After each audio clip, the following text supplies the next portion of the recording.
Salut à toi, c'est Martomaga, et on se retrouve dans un nouveau podcast où on va parler des films que j'ai vus au mois de janvier 2023. J'aurais vu 33 films si je ne m'abuse, 17 films près 2023 et 16 films de 2023. Commençons directement avec les films de près 2023, sortis avant 2023. En commençant avec la 17e position, le pire, avec The Death of Ian Stone. Alors, The Death of Ian Stone, qu'on connaît plutôt nous chez les Français pour le nom. Alors, si je ne m'abuse, Les Faucheurs, je crois. Alors, c'est très sympa, sympa plutôt tout court, mais en fait, les personnages, ok, c'est sympa, tout ça, tout ça.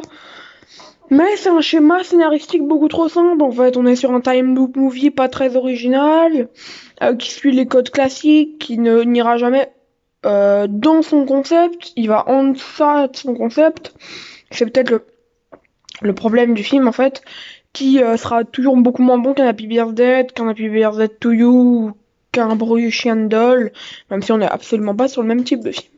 Passons sur un film culte que j'ai apprécié sans plus. Vraiment, c'est sympa quoi. Evil Dead 2. Alors là, je sens déjà les tomates et tout le truc que vous allez me lancer. Je m'explique. Je trouve que c'est une parodie qui ne s'assume pas du tout. Ouais, j'aime bien Evil Dead 1, on va en parler plus tard. J'aime bien Evil Dead 3, on va aussi en parler plus tard. Mais alors, Evil Dead 2, c'est l'entre-deux que je trouve très peu abouti en fait. Ça a beaucoup trop d'idées, mais elles sont parodiques, mais ça s'assume qu'à moitié. La seule scène vraiment parodique que j'aime beaucoup étant la scène de la maison qui rigole, que je trouve très très bien faite en plus. Mais le film sait pas où, lui-même où il nous emmène, c'est foutraque, malgré comment il s'appelle, Campbell, c'est quoi son nom, Bruce Campbell, qui est tout simplement incroyable, ça plongeait dans la folie, elle aurait pu être mieux que ça. Mais voilà, les personnages sont pitoyables au cliché, sincèrement. Je veux bien accepter que le film soit sympa et tout, mais je suis désolé, on peut pas considérer un film comme culte à partir du moment où comment dire, à partir du moment où c'est une comédie qui réussit pas à être plus qu'une parodie en fait. Parce qu'une comédie qui est censée faire partie des meilleurs films d'horreur du monde, d'après les critiques et tout ça, faut qu'elle ait un minimum plus que de la comédie. Vous voyez, Happy Birthday, pour reprendre un exemple que je vous citais plus tôt, est absolument pas une comédie qui mériterait d'être un chef-d'œuvre. Pour alors que pourtant c'est cliché et tout. Mais il y a des films comme Freaky qui le mériteraient. En fait, c'est très étrange. Chacun aborde la comédie horrifique à sa façon. Vous tapez Birthday et Freaky, c'est le même réalisateur, voyez-vous. Mais je sais pas, je trouve que ça s'assume pas. Ça aurait pu s'assumer plus, ça aurait pu être plus sérieux en fait. Evil Dead 2, c'est clairement un film calcul entre deux chaises et ouais. J'ai assez déprécié le moment pour le coup. Passons à un autre film de Tom Shackland, le réalisateur de The Children, je crois, qui s'appelle Waz, film de 2007 que j'ai en DVD. J'ai eu en DVD d'ailleurs avec The Death of Ian Stone. Sincèrement, Waz, ça a une protagoniste attachante, c'est simple mais appréciable. Mais en fait, il y a beaucoup trop de facilité scénaristique, sans oublier un grand manque de tension, c'est assez long, simplet. Là où ça aurait pu quand même avoir un concept plutôt sympa, parce que Waz a un concept sympa, qui est celui de, on va être une espèce d'enquête plutôt étrange où en fait c'est des gens, soit ils doivent se tuer eux, soit ils doivent tuer un de leurs proches. Et sincèrement, je trouve le concept plutôt sympa. C'est d'ailleurs ça qui m'avait fait accrocher, comme The Death of Ian Stone d'ailleurs. Et un autre film dont on parlera après que j'ai pris en même temps qu'eux. Mais sincèrement, ouais, j'aurais aimé accrocher plus que ça. Passons au prochain film découvert au Sadik Master Festival, mais en virtuel. C'était pour la cagnotte du festival qui s'est déroulée il y a quelques jours au moment où je vous parle. C'était le week-end dernier, au moment où je tourne. Du coup, il y a une petite semaine. C'était pour financer le festival, vous savez, festival de films déviants, tout ça. Et franchement, le film qui m'a été présenté d'ailleurs, pour la petite anecdote avant que je vous en parle vraiment dans les détails, le film étant Someone Knocking at the Door, il y a un autre film du réalisateur, Pig Killer, qui a été présenté au Sadik Master mais en version présentielle. Moi, du coup, j'ai pas pu aller à la version présentielle, mais j'ai pu aller à la version virtuelle. Et Someone Knocking at the Door, c'est un délire un délire que donc je suis pas extrêmement fan, mais c'est étrange, décalé, et ça passe plutôt bien, franchement. Les effets vidéo sont sympas, allez, les acteurs nuls, mais ça aide en fait à l'ambiance humoristique assez étrange du film. Parce qu'en fait, c'est clairement, faut pas, là, contrairement à Evil Dead 2, c'est que ça filme clairement comme quelque chose d'absurde. Il faut pas voir plus loin en fait qu'un délire B, car il n'y a pas de tension, et les facilités scénaristiques, elles plombent le récit, en fait, faut dire la réalité. Mais c'est sympa, c'est drôle alors que c'est pas censé l'être, mais en vrai ça passe. Surtout dans le contexte dans lequel tu regardes, parce que une nuit Sadic Master, c'est tu sais à peu près ce que tu regardes quand même. Ce qui veut dire que tu regardes pas les films habituels et qu'il faut savoir s'y adapter. Passons à un film de Christopher Smith que j'ai rattrapé, alors je vais regarder pas mal les films de Christopher Smith dernièrement. Enfin dernièrement, il y a un peu plus d'un an quand même. J'avais vu Détour, The Banishing et Triangle dans la même année. Et là, je me suis dit que j'allais passer à Black Death. Black Death. Comment dire Christopher Smith, alors déjà pour parler du réalisateur, j'ai vu 3 autres films de lui. The Banishing que j'aime pas beaucoup. Il est beaucoup trop simple. Il a une belle mise en scène, c'est pas fou.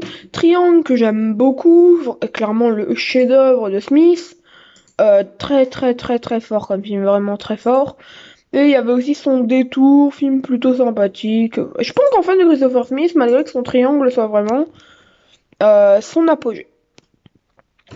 Mais pour en revenir à Black Death, le film a une ambiance moyenâgeuse, bien tenue, peut-être même un peu trop reconnaissable et convenue, sûrement j'imagine.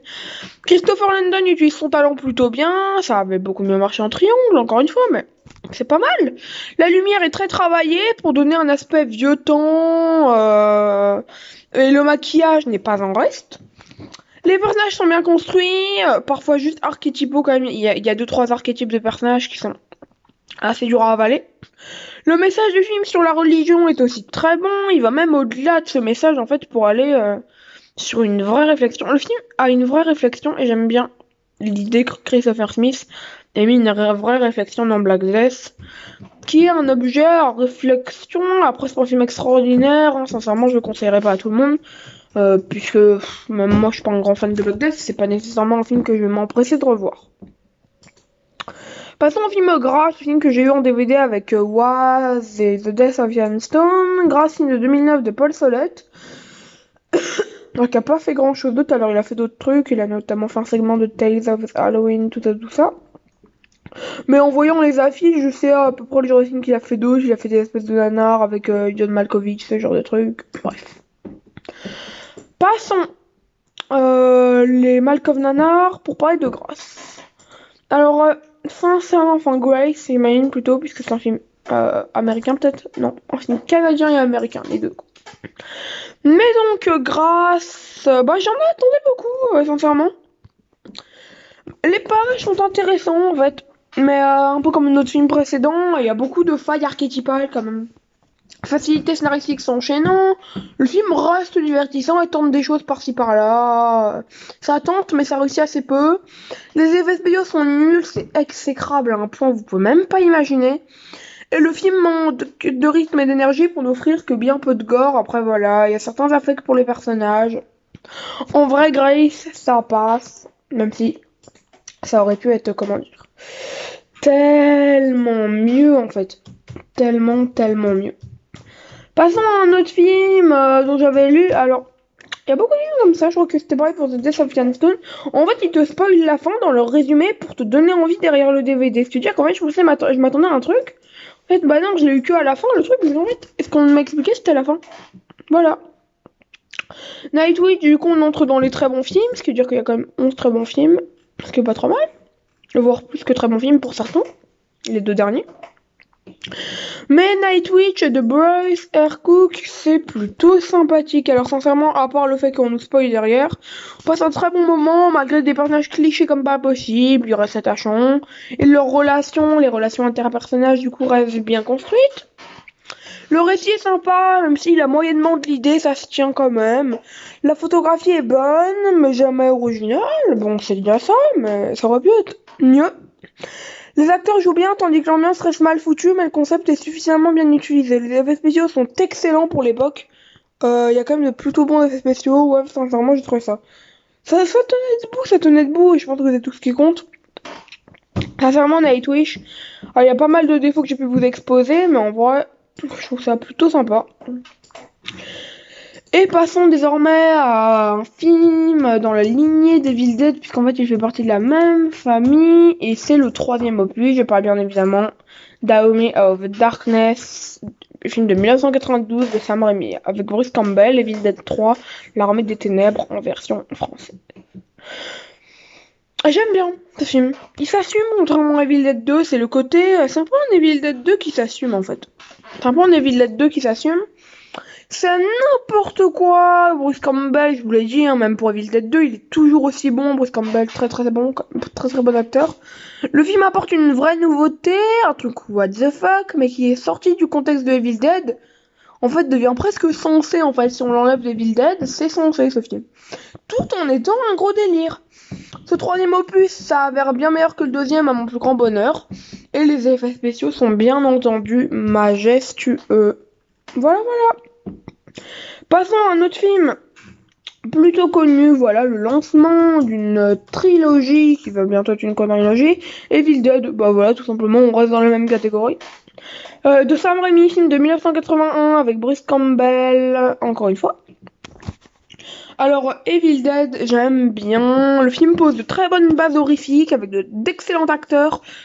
Il y a quelques idées pour créer une tension, les plans caméra sont parfaits, il y a de l'idée sur l'enchaînement des plans et les gros plans, vraiment, il y a plutôt une bonne idée, tu sens que Sam Raimi a tout travaillé de A à Z.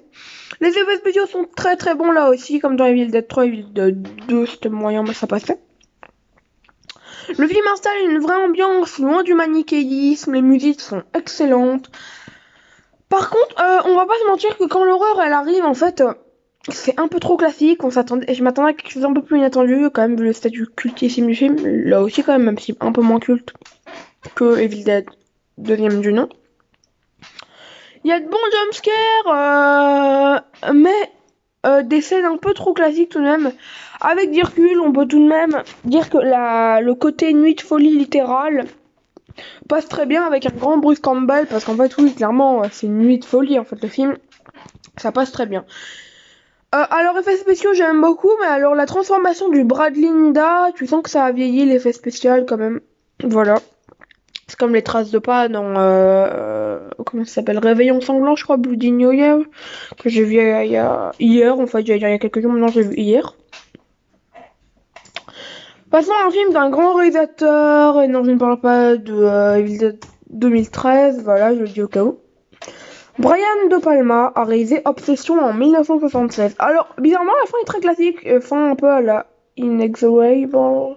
Je trouve que le film ressemble pas mal à Inexorable de Fabrice Jewels. Même si en vrai on dit pas Inexorable et qu'on dit Inexorable.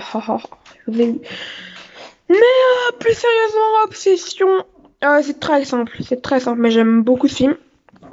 Alors je le cherche. Le film est assez réaliste en fait, donnant vie à ses personnages autant qu'à ses scènes. C'est une tension imperturbable, puissante que crée De Palma en fait. C'est flippant, mais ça réussit pas à être assez déviant, à tordre le spectateur à la manière d'un Blue Holocaust, d'un Inexorable. Sincèrement, ça j'aurais préféré un truc un peu qui tord le spectateur, qui joue avec lui, et j'aurais aimé ça. Mais comme vous vous en doutez, on peut pas tout avoir. Alors, je vous propose de passer à un autre film. De réalisateurs que j'aime beaucoup. Alors, ils font pas nécessairement partie de mes réalisateurs préférés. Mais je leur reconnais un talent. C'est le nouveau. Enfin, pas le nouveau, mais je crois qu'avant Something in the Dirt, c'était leur dernier film. Pas de synchronique de Aaron Moorhead et Justin Benson. Je crois qu'ils avaient réalisé des épisodes d'une série Marvel, bon ça les pauvres quoi. Mais ouais, c'était leur dernier synchronique avant Something in the Dirt. Synchronique, c'est avec Anthony Mackie et Jamie Doohan, et c'est plutôt sympathique, sincèrement. Le film a une ambiance assez forte, une idée de science-fiction rare, fabuleuse. Je trouve vraiment que le duo, en fait, Moorhead et Benson se débrouillent incroyablement bien dans le monde de la science-fiction. C'est l'un des rares qui m'ont fait aimer la science-fiction. Je commence à aimer grâce à eux, d'ailleurs. Les personnages sont attachants, mais l'évolution relationnelle du duo principal aurait pu être mieux travaillée. Ça casse pas trois pattes à un canard, c'est parfois légèrement cliché, mais ça passe très très bien. On avale la pilule. Pour ceux qui auront vu le film, vous comprendrez ce petit jeu de mots. Voilà. Sinon, je vous propose de passer à un autre film. On est le 6e film, on approche du top 5. Crazy Murder, film encore une fois. Alors le second film, enfin, ouais c'était le second. Le second film découvert à la nuit du Sadic Master Virtuel 2023. Crazy Murder, c'est incroyable. Oh là là. En vrai, encore une fois, c'est un film qu'il faut pas nécessairement prendre trop au sérieux, sinon on s'y perd. Mais en vrai, c'est incroyable, c'est incroyable. Je suis désolée, mais c'est fou comme film. En fait, c'est des effets spéciaux pas fous, acteurs qui sont tout aussi moyens. Le film emporte tout de même son spectateur, c'est-à-dire nous, dans sa mise en scène fauchée. Sincèrement. Malgré plein de défauts, je trouve le film incroyable. C'est fou en plus. Ah, c'est dérangeant. La scène où il prend du McDo. La scène où il mange du McDo. Oh putain. Oh, mais il y a de ces scènes en fait. Mais en fait, le film me. Ah ouais, clairement. Mais j'adore ce film, sincèrement. Dommage qu'on n'ait pas de DVD en France, hein, parce que là, waouh, il nous faudrait une belle édition de ESC là, à 56 €. Un steelbook, triple Blu-ray, je sais pas, mais Crazy Murder, c'était incroyable. Je peux que vous le conseiller, sincèrement. Je peux que vous le conseiller. Alors ok, ça casse pas trois pattes un canard, c'est mal foutu, tout ça. Mais sincèrement, moi je m'attendais à un truc déviant. Et j'ai eu un truc déviant. Oh là là, c'est trop bien Crazy Murder. Voilà, je peux pas en dire trop. Mais bon, le personnage principal est un peu bizarre. Attendez-vous à un mélange étrange entre trois personnes que je ne citerai pas. Voilà, j'ai pas envie. Mais voilà. Du coup, passons à un autre film, passons dans le top 5 des films pré 2023, avec un film français, Cocorico, du nom de Baby Blau, d'Alain Robach. Film de 1990 pour le coup. Voilà. Alors, comment vous le vendre? Baby Blau, c'est un film français déjà. Je pense que c'est déjà plutôt notable, rien que cette info-là. Je pense que rien que cette info-là est plutôt notable. Le film est vraiment bon, les acteurs sont efficaces, le film assume son côté français, et ça, c'est beau. Le film contient du stress, des visions d'horreur réalistes, fantastiques, merveilleusement construites. Un récit étrange avec cette protagoniste vraiment bien écrit. C'est jouissif, parfois cliché, mais surtout drôle, gore. Sincèrement, du très très bon cinéma français. Je peux que vous conseiller Baby Blau d'Alain Robach, porté par de merveilleux acteurs et actrices. Et en plus, c'est un petit délire vraiment sympa. Ça fait une soirée. Sincèrement, Baby Blau, c'est à voir, à revoir et à dévoir, comme j'aime le dire. Si bon, dévoir un film, c'est un peu compliqué. Alors, je vous propose de passer à un film qui s'appelle The Village, en sa version originale, Le Village en sa version française. Bon, ça se ressemble un peu, mais bref. Un film de M. Night Shyamalan de 2004. C'est son meilleur. Je pense que c'est le meilleur Shyamalan, selon moi.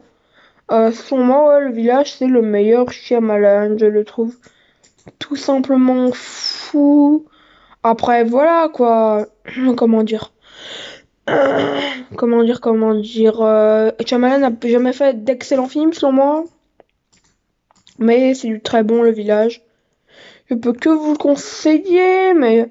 Alors, j'ai rattrapé Sixième Sens récemment, mais je peux pas trop en parler puisqu'on n'en est pas encore à là. J'en parlerai sûrement dans mon bilan de mars.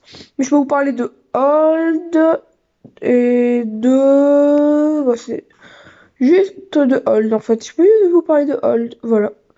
Hold et Split. Split, c'est très très très très bon. Hold, c'est très très bon, mais je trouve que c'est le pire Shyamalan. Bah, vous voyez, sa filmographie, elle est excellente. Mais du coup, Le Village. Le village est une ambiance assez sectaire par moments, en fait, mais moins unique de par l'existence d'un The Wicker Man, notamment. Les personnages restent intéressants, campés par des acteurs aussi excellents les uns que les autres. C'est anxiogène, c'est mystique, et pourtant c'est hyper réaliste comme film. Vous le comprendrez au bout d'un moment que c'est hyper réaliste. Le film a un vrai message sur Je peux pas vous le dire en fait c'est sur quoi le message parce que ça va spoiler le twist. Mais à propos du twist, il y a un véritable message sur comment dire. Ouais, c'est un peu du spoil, mais si vous n'avez pas vu le film à la limite, vous comprendrez peut-être pas. Mais sur le mensonge, il y a un vrai message là-dessus. Les sentiments des personnages sont très bien retranscrits. On est sur une love story parce que clairement il y a une histoire d'amour très très bien faite. Sincèrement, M. Night Shyamalan a réussi vraiment très bien avec le village. Et c'est tout ce qui compte parce que sincèrement, voilà, réussir un film c'est compliqué. Et là, il l'a fait main levée. Voilà, je vous propose désormais de passer à un autre film. Je ne me rappelle plus si le film est dano ou norvégien. Je sais juste que c'est un film scandinave. Alors, je crois que c'est un film norvégien dans mes souvenirs, je vérifie ça. Mais c'est un film disponible sur Shadows, voilà. Notamment pour ça que j'ai regardé. Parce que sinon, je connaissais même pas l'existence du film, hein, clairement. Mais du coup, Craft Idiot, c'est en version originale. C'est un film norvégien, oui. C'est quand même une coproduction danoise et suédoise. Mais refroidi dans sa version originale, enfin dans sa version française, est fou. Le son est bien travaillé, l'humour norvégien est très bon, c'est pas toujours hilarant, mais c'est sophistiqué, je l'ai toujours dit, l'humour scandinave est vraiment fort. Le film apporte un décalage bien déconcertant, des personnages réalistes, presque tristement réalistes, mais ils le sont, et c'est ce qui compte. Un revenge movie à l'humour aussi bienvenu que malvenu, c'est fort, la caméra est très posée, n'appuyant jamais maladroitement et forcément le gore. Le film essaie de travailler ses personnages secondaires, et il y arrive, malgré que ce soit un peu compliqué par instant. Sincèrement, refroidi, c'est du revenge movie assez simple, par moment. Mais je trouve ça très très haut niveau, sincèrement. Le cinéma norvégien est encore là, et je peux vous dire que ça se voit. Passons à 2 coups de cœur maintenant. En commençant par un film du maître du Giallo, du maître de l'Italie tout court. Je ne parle pas de président, mais je parle de cinéastes, notamment Dario Argento, avec son Suspiria de 1977. Alors, je sais pas si vous... Alors, Suspiria, déjà, il inspire pas mal de films que j'aime bien, notamment Medusa d'Anita Rocha da Silveira. J'ai entendu dire que les noms commençant par S, c'était des noms de serpents. Bah voilà. Si vous avez vu Medusa, ou rien que la bande-annonce de Medusa, vous savez ce que je veux dire en disant ça. Vraiment, c'est une phrase dans le film que j'aime beaucoup dans Suspiria parce qu'elle est reprise dans Medusa, mais d'une autre façon. J'ai lu que les noms commençant par S, c'était des noms de serpents, déjà, ça j'aime bien. Le fait que Suspiria, déjà, est un film qui a référé quelques films. Et c'est déjà pas mal. Déjà, ça prouve que le film a un statut culte. Parce que pour qu'un film référence beaucoup de films, d'autres films, il faut qu'il soit culte. Suspiria est magnifique, de sa colorimétrie à ses décors, un excellent film onirique, un rêve nébuleux, tout simplement fantastique.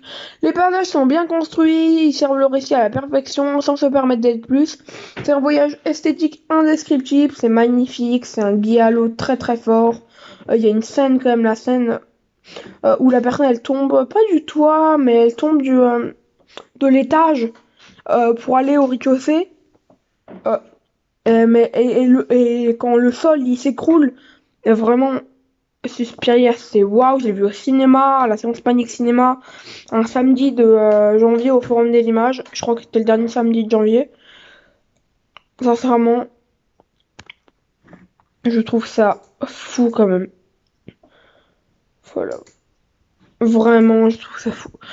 Voilà, donc si je puis me permettre, Suspiria est un film incroyable, mais il y en a un meilleur que lui que j'ai découvert ce mois-ci. Enfin, en janvier, donc pas ce mois-ci du coup, puisqu'on est le 2 avril quand je vous fais ce podcast.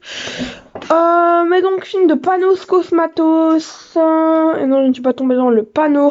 Film avec Nicolas Cage et Andrea Riseborough. Film dont... film américain avec une coprode belge. Je parle bien entendu de Mandy. Mandy. Quel film que ce Mandy. La bande son est hypnotisante, les couleurs psychédéliques, ça apporte une beauté rare au film, qui se passe dans de merveilleux paysages. Les personnages sont attachants, leur relation construite à la perfection. notamment le couple Cage-Riseborough, en fait, Riseborough, qui ne fera que rendre certaines scènes vraiment mélancoliques, en fait, puisqu'on s'est attaché à eux et à leur relation, en fait. Le film est mystique, onirique, une galaxie filmique qui n'est ni vraiment un rêve, ni vraiment un cauchemar, mais un espèce d'hybride des deux. Les effets spéciaux sont déments, le bestiaire impressionnant, tout ça dans une grande cohérence, et c'est rare d'avoir quelque chose aussi. Un délire aussi cohérent, en fait, et non humoristique en plus. Bref, un excellent revenge movie aux proportions fantasmagoriques, Mandy aux proportions, interstellaires. Voilà, on a fini avec les films pré-2023. Et sincèrement, il y avait du niveau, si je puis me permettre. Sincèrement, oui, je peux vous le dire, le mois de janvier était plutôt sympa, il y a quand même 11 très bons films, 2 coups de cœur. Bref, on va bientôt passer aux films de 2023. Du coup, pour les films de 2023, nous en avons 16, nous allons aller du pire au meilleur, comme pour le film pré-2023, il y a un coup de cœur sur 16. En comptant le coup de cœur, il y a 8 très bons films. Je vous propose du coup de commencer maintenant avec le film Slayers. Slayers, qui est du coup un film avec Abigail Breslin, que l'on connaît principalement pour Retour à Zombieland, mais du coup à la base Zombieland tout court. Mais donc Slayers, c'est un gros nanar. Je vais pas vous mentir, à l'heure actuelle, c'est encore le pire film de l'année selon moi. J'ai pas encore fini Winnie the Pooh, que je vais bientôt finir de regarder. Alors je rectifie ce que je vous ai dit, il y a que 7 très bons films. Voilà, petite erreur. Mais donc, j'ai regardé ce film sur Prime Video en location VOD. Le doublage, il n'y avait pas de VOSTFR. Du coup, j'ai regardé en français. Et la VF est horrible. Les personnages sont cons comme leurs pieds qui sont d'ailleurs sûrement plus intelligents qu'eux. Par contre, le montage est pourri, j'ai jamais vu ça de toute ma vie en fait.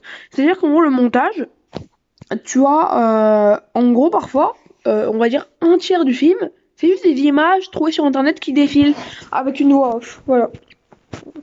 Super. Les effets horrifiques sont mal amenés, le sound design est parfois complètement con. Avec un tueur de vampires pseudo-badass, c'est d'une nullité absolue. Le manager qui se détache du groupe, bref, que des conneries, que des incohérences, que des facilités. Sincèrement, non, Slayers, il y a des films comme ça qu'on ne peut pas accepter, c'est-à-dire que c'est des films auxquels on dit tout simplement non. Un peu comme notre prochain film, un film Blumhouse, très moyen lui aussi, il est même pas bon, il est moyen. Un des premiers films sortis en 2023 aux États-Unis, premier film d'horreur. Je parle bien sûr d'un film de Roxane Benjamin, There's Something Wrong with the Children.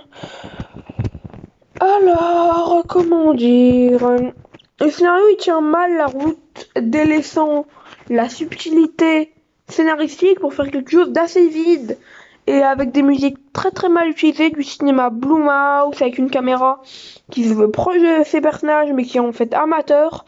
C'est assez rare de voir ça parce que je suis pas un grand fan de Blumhouse, mais ils ont à minima le mérite de clairement offrir d'offrir des caméras professionnelles quoi.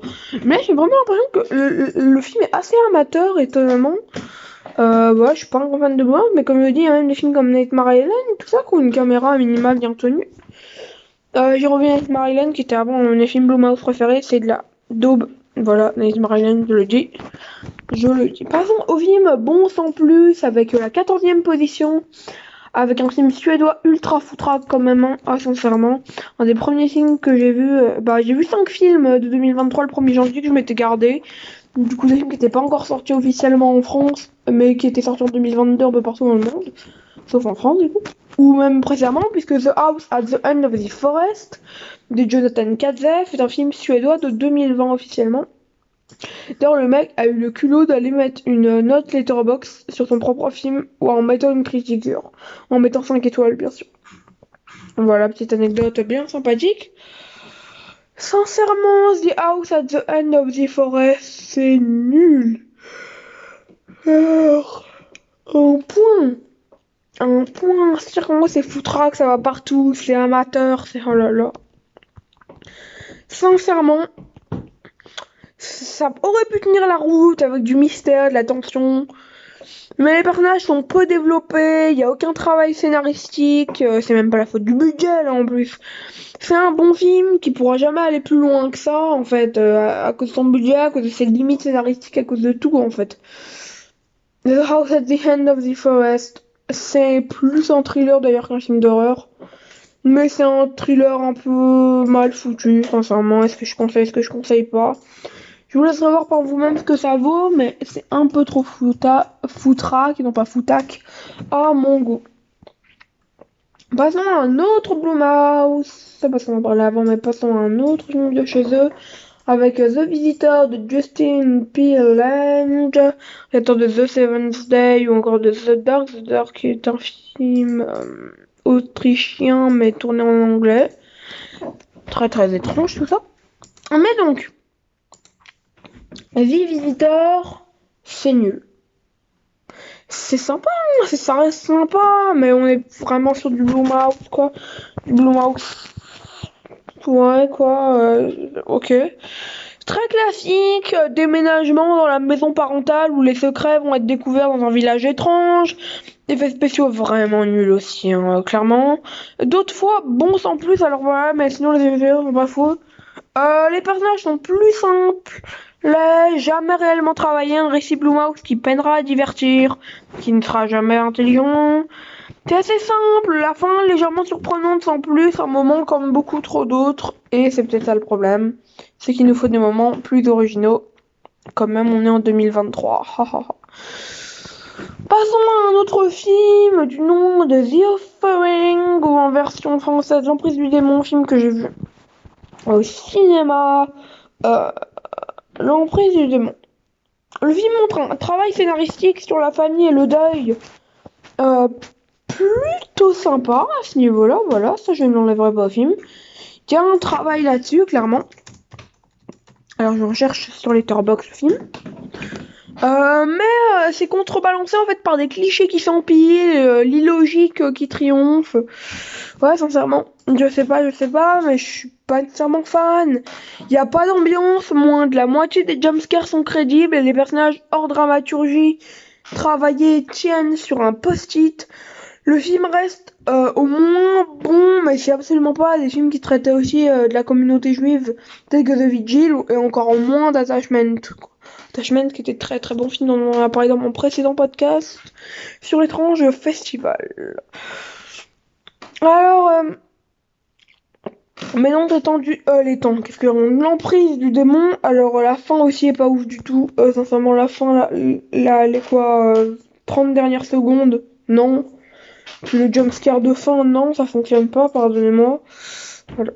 Donc du coup, passons à un autre film, une chasse à l'homme, et vous savez que j'aime bien les films de chasse à l'homme, mais que c'est souvent très mal foutu. Hounded, ou Traqué en version française, de Tommy Boulding, qui est de base un monteur plutôt connu quand même, hein, Tommy Boulding.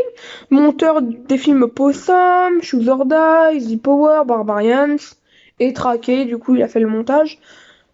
Alors, les castings que je vous ai cités, à part, je crois, The Power, c'est pas fou comme film. Après, voilà.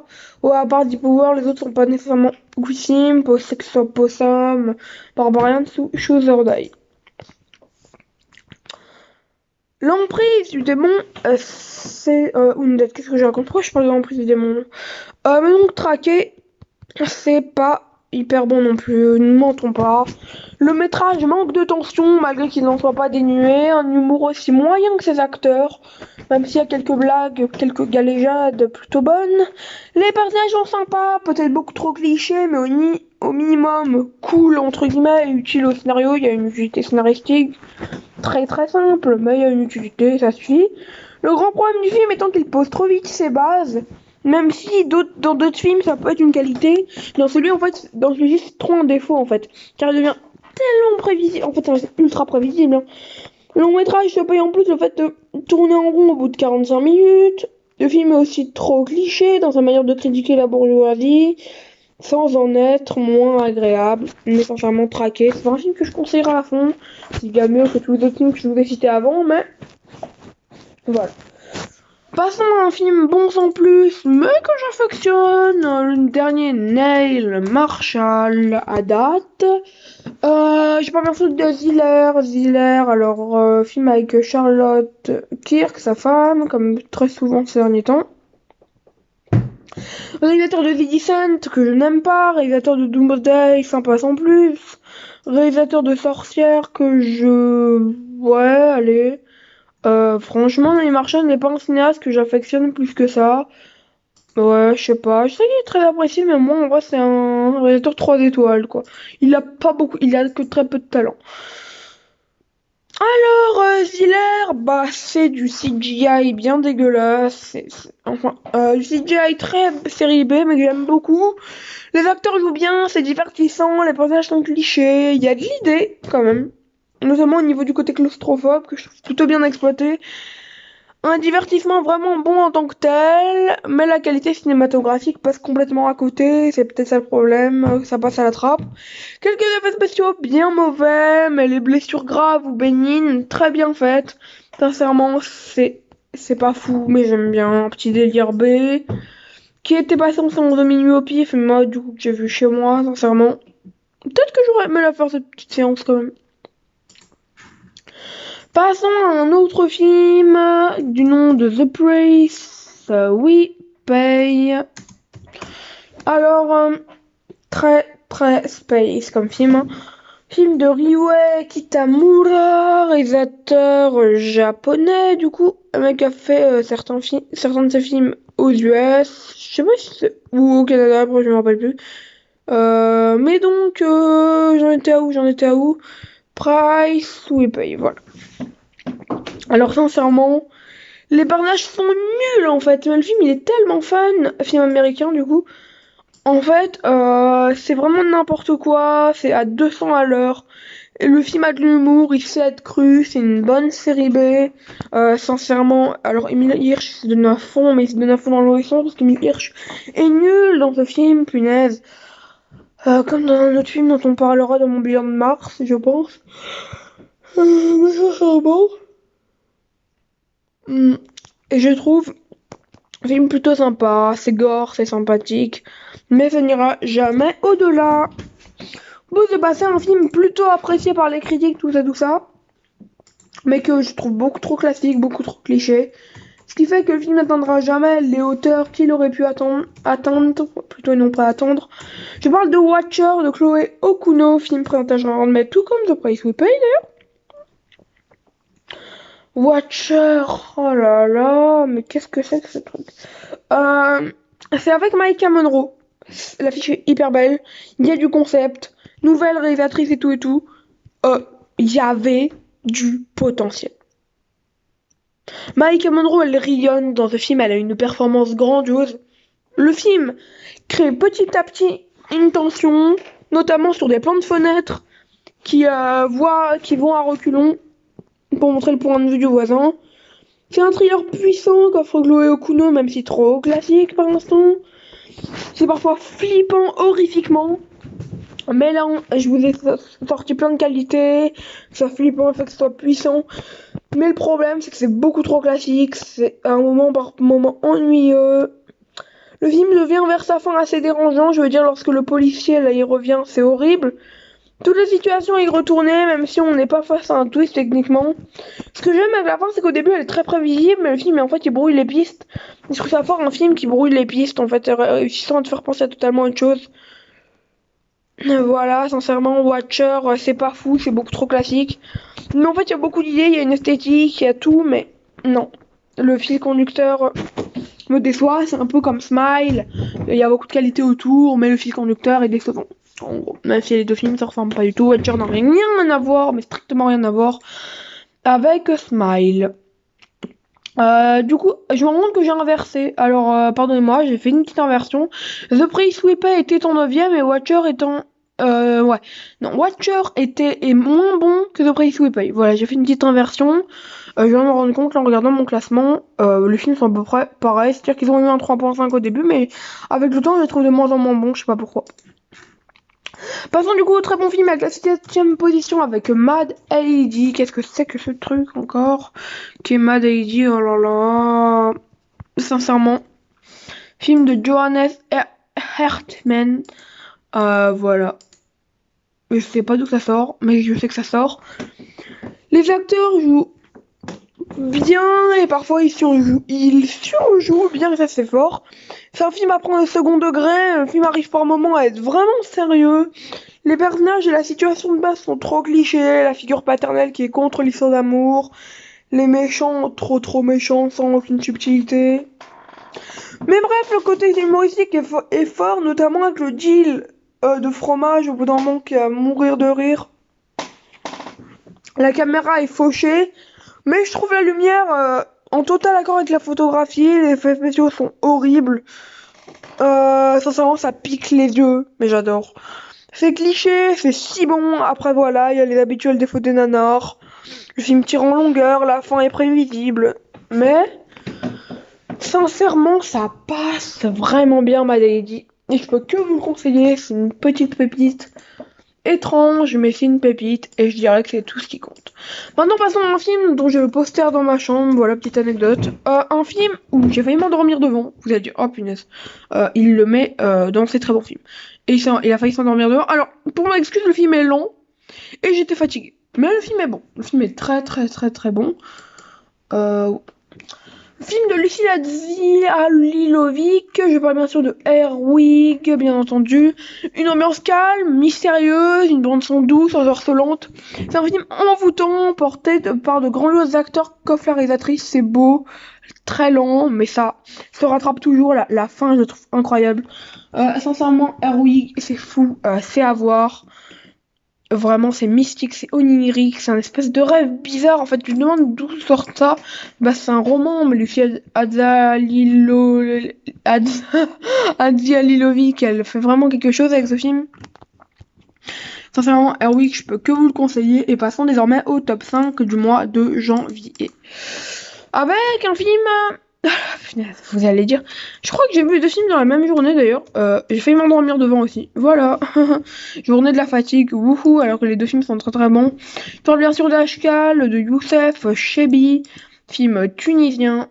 Assez lent là aussi, mais très bon lui aussi, mais même meilleur qu'Airwig en fait. Il y a cette ambiance mais genre mystique. D'ailleurs, Airwig c'est plutôt onirique, mais là vraiment c'est mystique là, c'est fort. Le film est vraiment bien filmé, sans être réellement extraordinaire. Le film aborde avec subtilité la question des femmes dans la police tunisienne. Les personnages sont bien construits dans la noirceur de ce récit nébuleux. On pourra relier ça par exemple à Airwig, le côté nébuleux. Mais surtout étrange, car oui, le film est un brin fantastique mais reste très noir, très sous tension. Le film a parfois des tons horrifiques, voire mystiques, la bande son, la fin, avec tous les gens qui brûlent. Sincèrement, ne pensez pas à la fin de Midsommar, il n'y a aucun rapport. Sincèrement, je trouve Ashkal très bon, sincèrement. Un très bon film tunisien, voilà. Et je vous propose désormais de passer à un autre film. Avec Isabelle Fuhrman, l'actrice de Esther, l'actrice de Escape Game 2, version longue. Du coup, je l'ai pas vu dedans parce que j'ai pas vu la version longue. Ou encore, actrice dans quoi d'autre. Elle a joué dans plein de trucs pourtant que j'aime. Mais je sais pas, il y a rien qui me vient. Il y a Blackwood le pensionnat quand même. Il y a Esther 2, voilà. Il y a The Last Thing Mary Saw. Voilà. Isabelle Fuhrman. Voilà. Clairement, très bonne actrice avec Isabelle Fuhrman. Je l'aime beaucoup, sincèrement.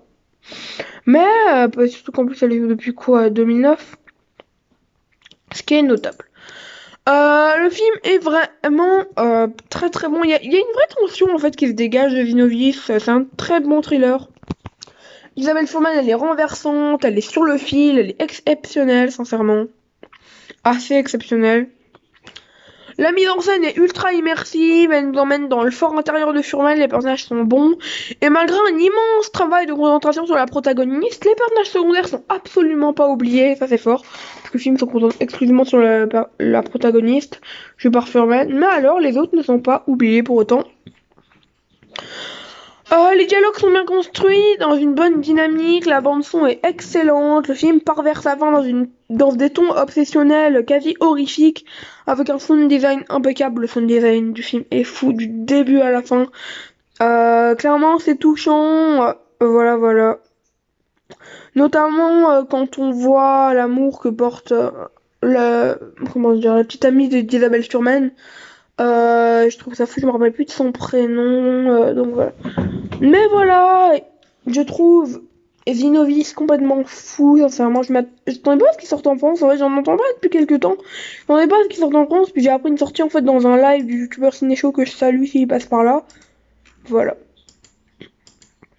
Passons à un film, alors je me rappelle plus du pays, je crois que c'est un film sénégalais, mais je suis pas sûre à 100%. Mais donc Saloum est un film de Jean-Luc Arabulot qui du coup vient du Sénégal, ou j'allais dire du Canada sans savoir pourquoi.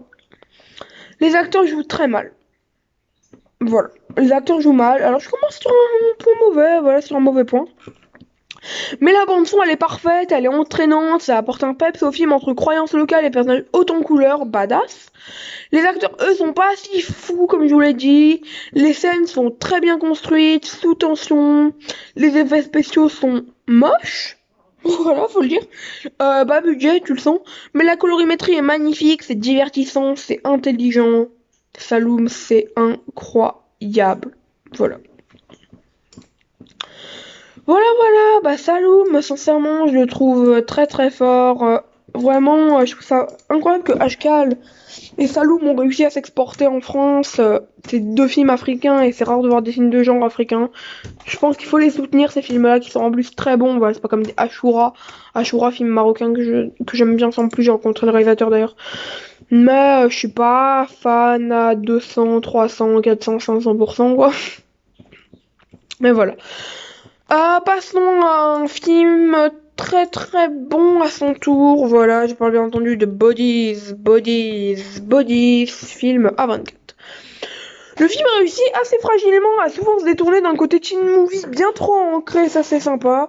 Les personnages sont auto-centrés vraiment, ils se donnent toutes des images fausses, c'est très bien fait. Bon, c'est un peu chiant à la longue, mais c'est pas abusé. La façon dont le whodunit, parce que c'est un whodunit, hein, c'est pas un slasher, c'est un whodunit. Ça m'a étonné d'ailleurs. Se prépare est plutôt cool et inattendu, ça crée un mystère dès les premières minutes et le film met plein de fausses pistes. Le film tourne à son avantage en moins d'une seconde. Vraiment, il tourne tout à son avantage, c'est imprévisible, c'est si bon. Le film est à mourir de rire, clairement on est sur un whodunit comédie, ça tire vraiment fou. La fin. Et c'est là que le message du film est fou, tu vois, quand tu vois la fin elle est à mourir de rire. C'est vraiment bodies, teen movie ultra sympathique, sincèrement. Une petite perle cinématographique. Passons à un film que je trouve, excellent. Un film que je trouve parfait. Le meilleur film de l'année à date, c'est-à-dire le 2 avril 2023.